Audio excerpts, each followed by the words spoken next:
everyone, and welcome to Real Unstructured, where we bring you inspirational spotlights to keep you radical, empowered, authentic, and living in the Word. I am your host, Narissa, and this is a platform designed for millennials to showcase their God-given gifts and talents with the world, who have used unstructured, unconventional, and unapologetic means to pursue their dreams. Now, today's guest, she is a family friend.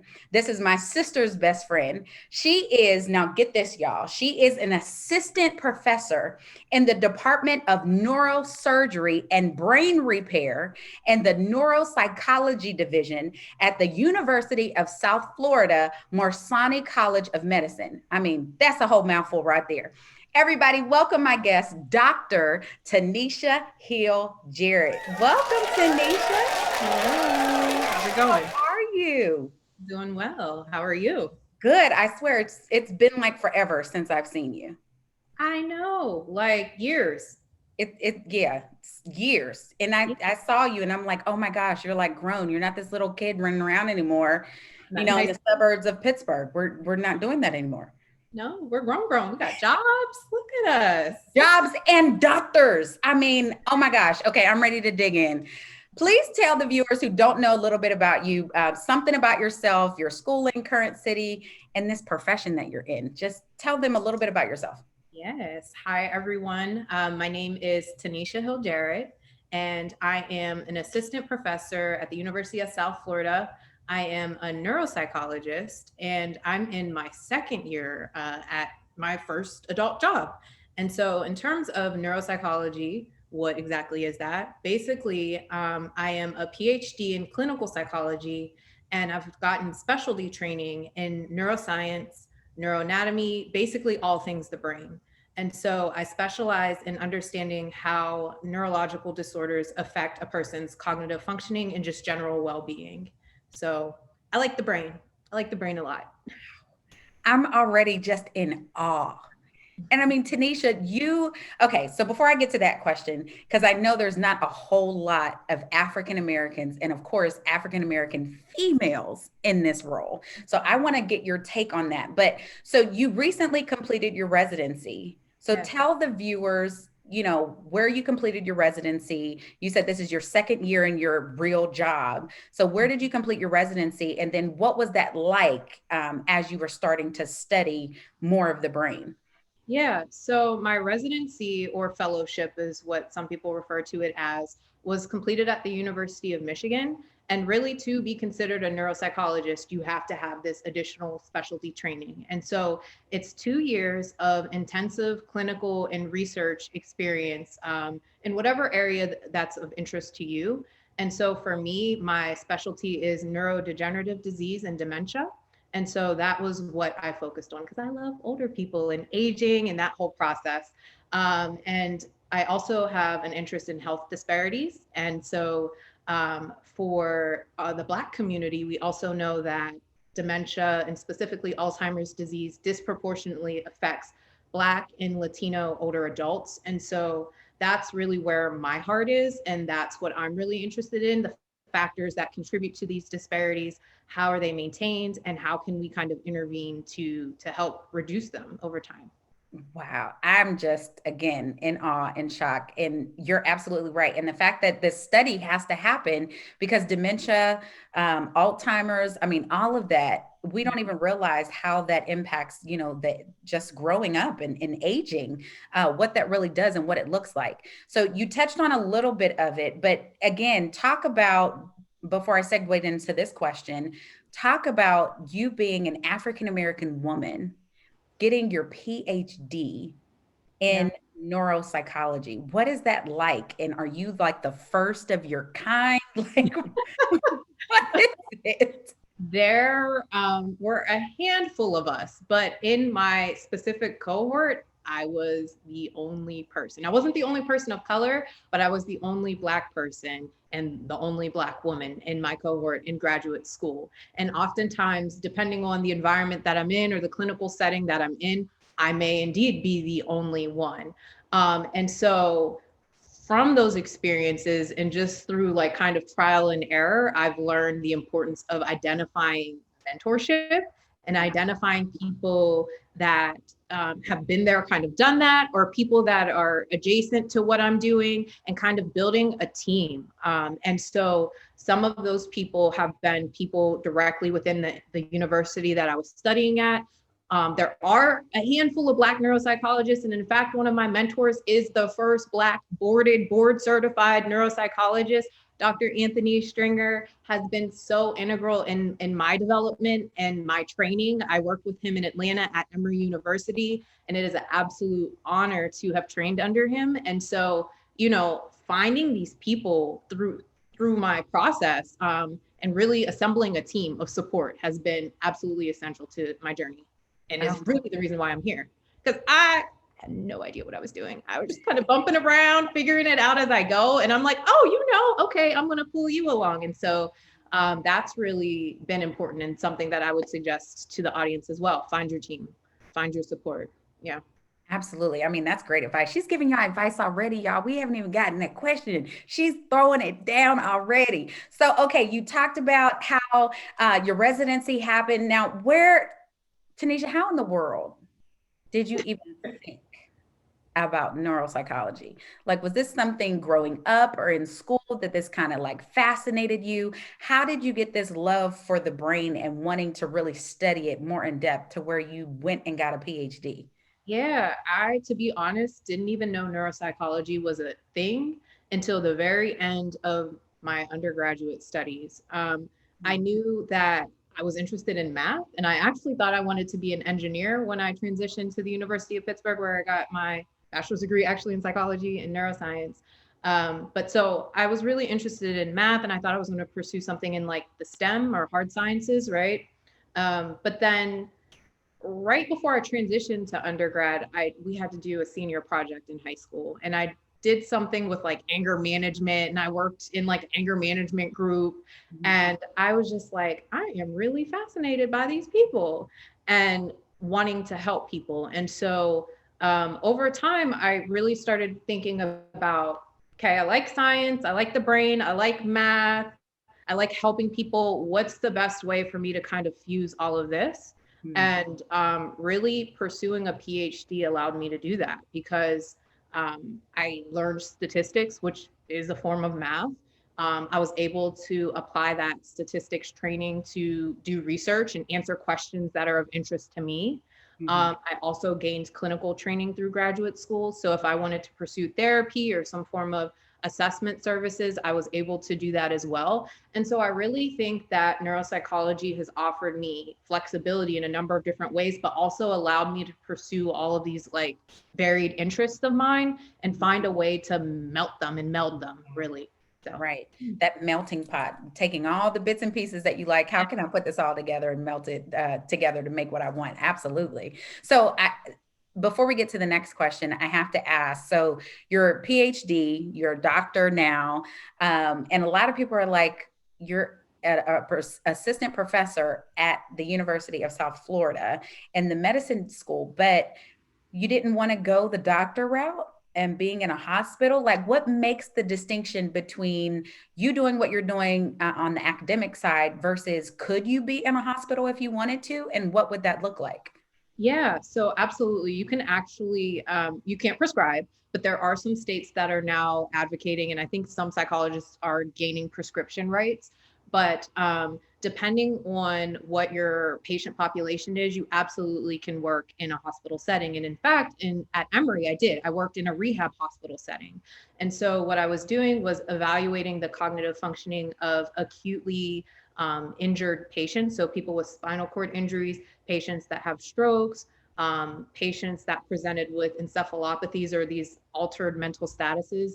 And so I was like right there as it was happening live, able to do bedside assessments. I also was interested at that time in traumatic brain injury. So I was able to do bedside assessments with those patients as well. And so there's absolutely a way for you to be integrated within like a multidisciplinary health team of physicians, essentially. Also, I'm in the College of Medicine. I don't work directly within the hospital, but I see patients that are being considered for surgery. So deep brain stimulation surgery, oftentimes those are patients with different types of dystonias or Parkinson's disease, which is a neurodegenerative condition. And they're getting a device implanted in their brain. And so what I do is I see them before surgery to make sure that they're cognitively equipped to care for themselves after surgery. So if you have some pre-existing cognitive impairments that may interfere with your ability to care for yourself, but then also I make sure that people aren't at risk for cognitive decline with surgery, because we're operating essentially on their brain, right? And so they need clearance in that regard. So I'm still a part of like the surgical team. I'm still a part of the decision making. I'm not the one doing the surgery, but that's still a way for me to be, integrated within the hospital system at large. Gotcha. Well, I am just fascinated. So tell the viewers like a day in the life, if I can speak. Tell the viewers the day in the life of Tanisha. What does Dr. Tanisha do at whether the university? I know you just talked a little bit about seeing patients before surgery, but what does that look like? Kind of your routine during the day. What does that look like for Yeah, you? it kind of varies, to be honest. It depends on what day of the week it is, but in general, typically what I do is I have a schedule of patients that I'm supposed to see. It's on an outpatient basis, so I'm not doing inpatient work directly within the hospital, but there are some people that do that. And so in terms of the outpatient, I just take a look at what my patient list looks like. I review what they may be coming for. Sometimes I'm seeing people because they're like, oh, I'm having difficulties with my memory. Is this normal for my age? Is there something additional going on? If so, what might that be? Sometimes I see patients that have epilepsy. Sometimes I'm seeing these surgical candidates. It depends on what the referral source is. And there's a variety of different referral sources. There's a traumatic brain injury clinic that we see patients from. There are students that I see sometimes that are having learning difficulties. So really, if there's changes in your brain or cognitive functioning that's affecting your day-to-day life, your work capacity, your school performance, it's most likely that you should see a neuropsychologist. And so I see those sorts of people. And so in terms of my day, I have a technician that I work with. And so that person actually is doing the paper and pencil testing. And so what they do is provide measures or proxies of different aspects of cognitive functioning. And so they'll ask the person to perform a variety of different tasks. And so this is the clinical exam to some degree, right? And so we'll assess attention, memory, executive functioning, processing speed. And this is directly with the technician. And this can take anywhere, and people are so surprised by this, from 2 hours to like 4 or 5 hours of testing. And so we're collecting lots and lots and lots and lots of data, right? And so, of course, we give them breaks because that would be cruel. And so once we finish that part, they see me where I do my clinical interview. And that's where I get the detailed information on what's going on, what brings them in, what they're hoping to learn from the evaluation. I take a history of their health, the medication that they're taking, because these factors can oftentimes influence your cognitive functioning as well. I get information about their psychosocial background, a variety of different things that could potentially contribute to what's going on with them. And so after that, we what's called standardize or norm the results. And so we score everything up, tally it up, and we compare results to people who are demographically similar as that patient. Okay. And so that means we're looking at the results based on like age, education, gender, and sometimes race, so that we can have an idea of where we would expect their scores to be compared to what they actually did. And that way we're able to generate a cognitive profile of strengths and weaknesses. And based off of that profile, as well as the clinical interview, that gives an indication of their level of cognitive impairment and how functionally impairing that might be. And so that's one patient. I can see anywhere from 1 to 4 people sometimes in a day. And yeah. And so what happens is I end up writing a report that summarizes all the data we've collected, the findings, the diagnosis, any sort of recommendations that we may have for them. And so that's what I do clinically. Research wise, we can talk about that as well. I don't know if that's something. Yes. Okay. Yes, absolutely. So research wise. Yeah, research wise, I'm really excited about my research and it's really picking up. So I applied for a couple of grants and actually got 2 of them, which is great. So one of the grants that I have is looking at the impact of racism on cognitive functioning.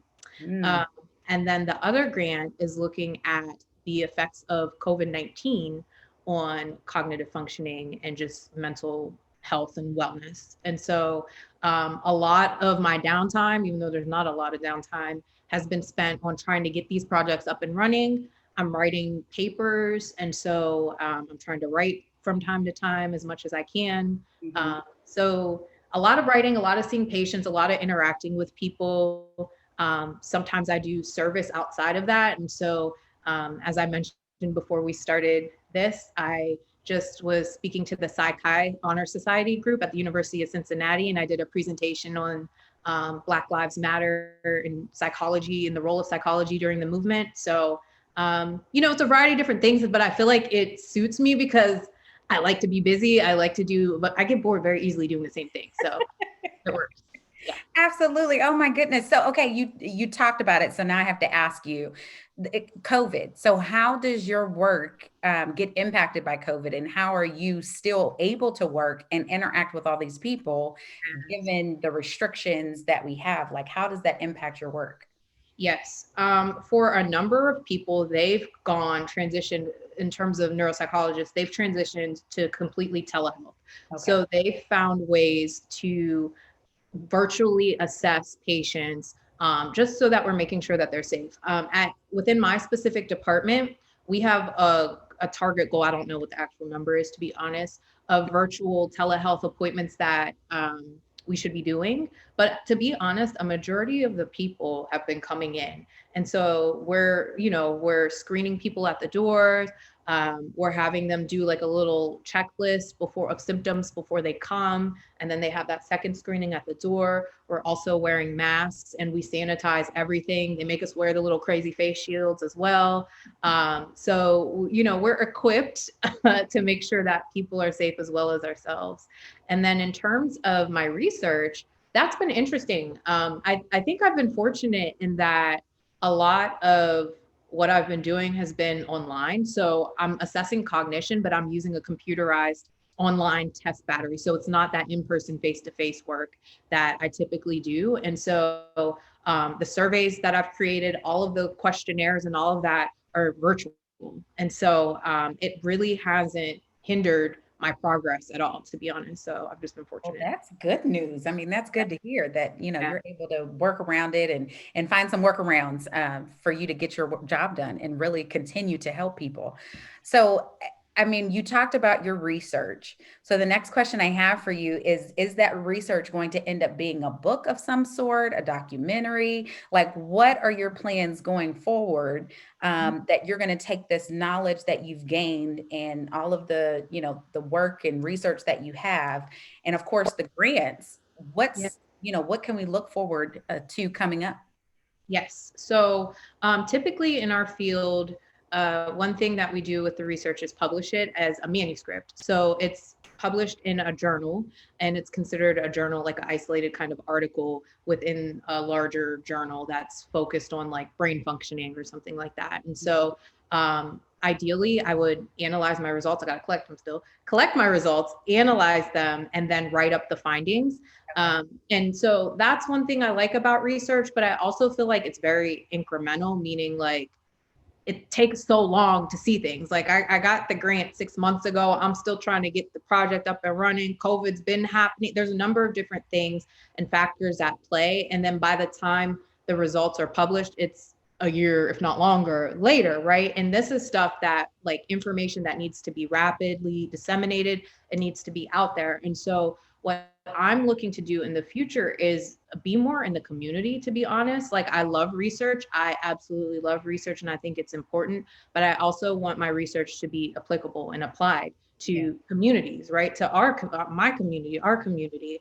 And so what I'm hoping to do is develop workshops and specific like culturally adapted interventions, especially for the racism and cognition study for older adults.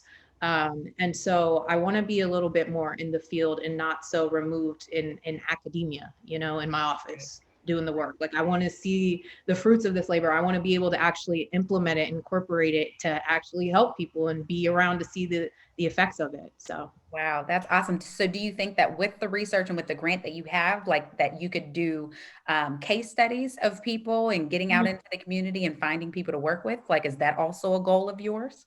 yeah, I mean, I envision being a little bit more integrated, and I don't know. I want to, and this is me putting it out into the atmosphere. I Yeah. want to develop a nonprofit of some sort. I'm still working through what exactly that looks like, where I'm able to provide these services. Hmm. Because what also I'm seeing, and I think this is important to highlight, is that I work in an environment where really privileged people only have access to me, right? And Right. so those people that are underinsured, that are underserved, that don't have access to these like elite universities will never see me. Yeah. And oftentimes, not that they don't need the services, but those that need it the most never get it. We don't even know they exist. And so what I'm hoping to do is offer that to these individuals, either on a sliding scale fee or free of charge. I'm not quite sure yet, but what I'm hoping to do is develop some sort of business where I'm able to offer those services to people that don't have access to it. So Absolutely. And should. and should. Absolutely Yeah. should be able to. So I'm totally with you. And that was a great segue, to the next question about who will benefit from the work that you're doing. And so is there a specific audience or demographic or community that you are targeting? So you just said that the people that typically get referred to you are those who are kind of more privileged, have more money. And we can already say that they're probably the Caucasian individuals, right? Not many of us or Latinos. So you're trying to kind of branch out into making sure that our communities of color have those type of services available. Right. And I think for older Black adults, as I had mentioned previously, we have high rates of certain disorders, and there's disparities in that, and we're disproportionately afflicted. And so, if we're the ones being affected by this, why are we not being treated for this? Why? And then there's multiple points of intervention. I think that's important. So, um, if we're speaking about racism, because this is making me think about it's not just based off of biology, right? So before people would try to say like, oh, some of these conditions are because of genetics. Like Black people may be genetically predisposed to, cognitive impairment or predisposed to developing Alzheimer's disease. But what we know is that there are other factors, psychosocial factors, environmental factors, structural, systemic factors that are contributing to this.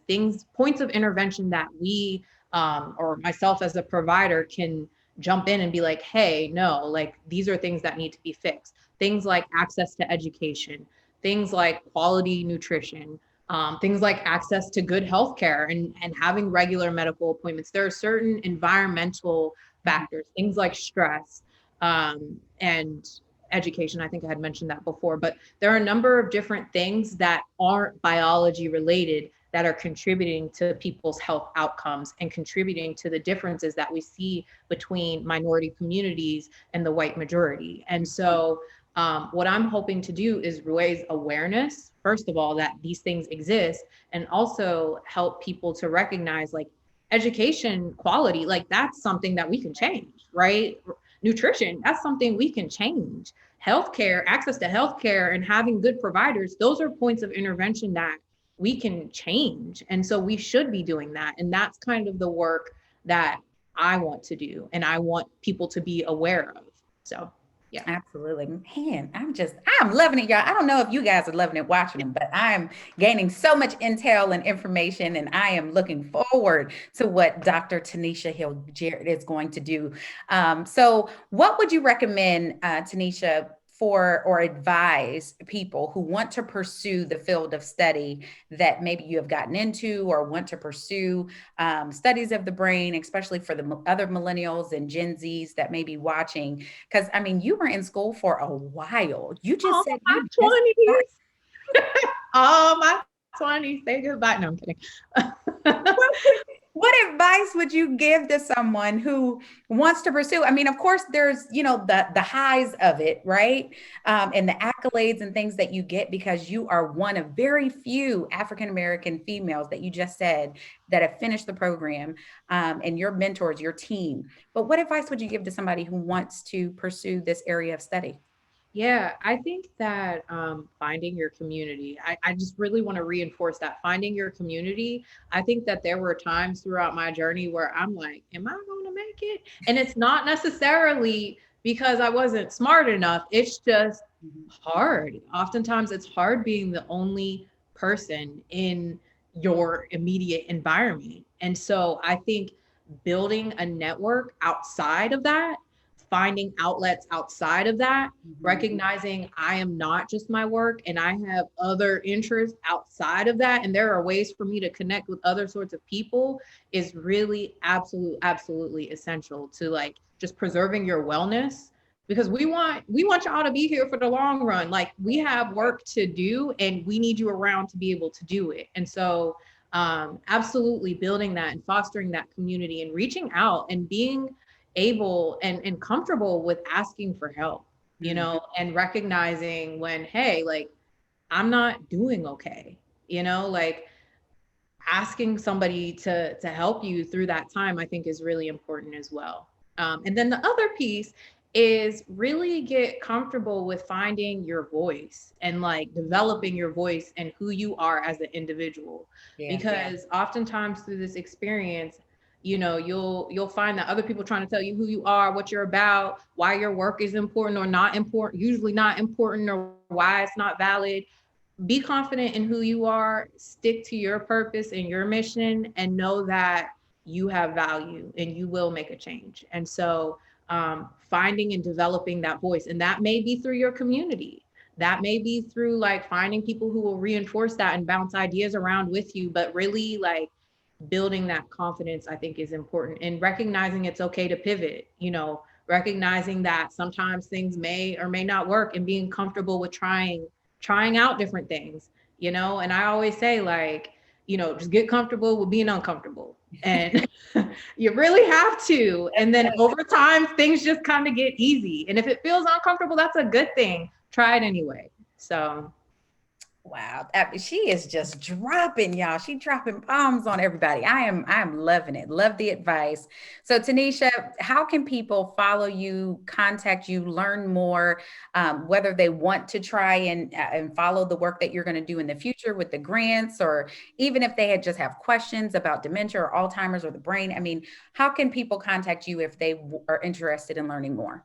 yes. Okay. So I have an email that you can reach out to me, Tanisha Hill 10 at gmail.com. So TANISHAHILL10 at gmail.com. You can also follow me in my adventures. Some of them are professional, some a little personal, on Instagram. And that's at naturally niche, Turally. I was like, how do you spell naturally? Niesh. I should know how to spell that. And then the last thing, I'm building a website where I can have all of my ideas, all of my thoughts, all the like the compilation of my work. And that will be TanishaHill-Jarrett.com. And so Tanisha, my first name, Hill, last name Jarrett, JARRETT.com. So that's to come, but I'm hoping to have that up in the next month or so. So stay tuned. I gotcha. See, she has more things coming. Tanisha, it has been wonderful talking with you. I really appreciate it. You have enlightened me in so many different areas, and I'm going to send your name to some people to like that. You need to be on the next panel. You need to be getting paid speaking across this Yes, country. paid engagement. Yes. Yes, yes. Yes. Speaking it. Paid Yes. engagements, because I mean, people really need to know, and to have somebody that's young and black and a black woman, to Yes. talk about some of these things. Absolutely. So be mindful that you will probably be getting some phone calls because you need to be known. Thank you. I appreciate it. And I appreciate this platform. And I'm like super proud of you. I was looking at all the stuff you're doing, and I heard you are a doctor to be as well. Come on, doctor. Yes. So I'm super proud of you as well.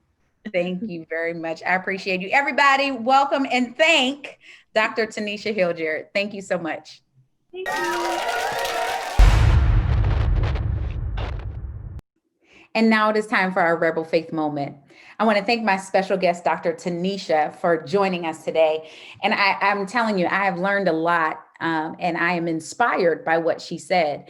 And even in her advice that she provided to all of the viewers, she said to be comfortable with being uncomfortable, to learn how to pivot, to really own your voice, to cultivate your voice, know your voice and own it, and to speak up. And that so goes with the Rebel Faith moment for today. Because for me, pivot, I have turned it into an acronym that means persistence, insight, vision, optimism, and triumph. You know, you have to have persistence to overcome any obstacle in life. Even when things get hard, when she felt like she wanted to give up, she relied on her community to be able to get her through. It wasn't because she didn't think she was smart enough, because she knew she was. But sometimes it just felt hard, like, can she do this? We heard from her that that is what Tanisha said, but persistence to overcome in your life, that is what you need. Persistence in your thinking, to stop thinking negatively and focus on what you believe. Focus in who you believe, that God has equipped you to do all that you are destined and designed to do. You must be persistent in your actions to keep going after what you believe wholeheartedly. Whether it's keep reaching out to people that you need context for, keep sending those emails, keep making those phone calls, keep asking and seeking the Lord for guidance. You know, Matthew 7:7 says that we ought to ask and it shall be given to you. Seek and you will find. Knock and the door will be open unto you. That is what we are called to do, to be persistent, to seek, knock, and to find, and it will be opened unto us. So P is for persistence. I is for insight. Even if you can't physically see your way out, your reality doesn't dictate or determine your outcome. I'll say that again. Your reality doesn't dictate or determine your outcome. And insight will force you to see your world from a different perspective. How do I know? Because Hebrews 11:1 says, now is the faith. Now faith is the substance of things hoped for, the evidence of things not seen. We have to have insight. V is for vision. You have to have vision to see beyond your current reality and focus on what you have seen, your visions, your ideas, your goals, that vision book that you have, that journal that you keep writing things down in. Your vision brings about new possibility. Vision to see the not yet into the right now. Vision will launch you and catapult you into purpose. And how do I know? Because Habakkuk 2:2 says to write the vision and to make it plain upon tablets that you will run with it when you read it. O is for optimism. Optimism in spite of the bad times, and know that things won't always be the way that they are.